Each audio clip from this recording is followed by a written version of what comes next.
مهمان این قسمت قدام حسین رضا، سهید قدام رضا پور، یعنی حتی اسمت هم اضافه حرف داره. شعور نداره اصلا به خدا.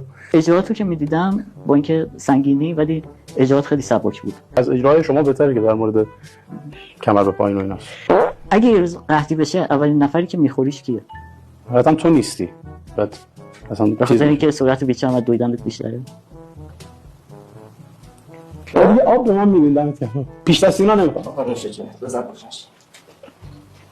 میشه همتون گاوین درسته؟ یعنی دور از جون، ولی تو چی بریزم اینو بابا؟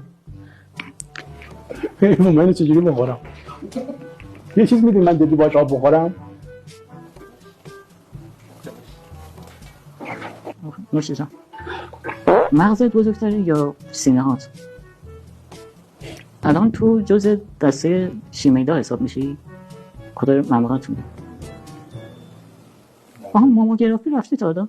با توجه به خوراکی که میخوری و اینا ماشین ظرفشوییتون چند نفره است؟ استغفرالله ربی و اتوب الیه. تو خواب قطع میزنی؟ چون اگه قطع بزنی احتمالاً خانم موضوع بعدی برای ما.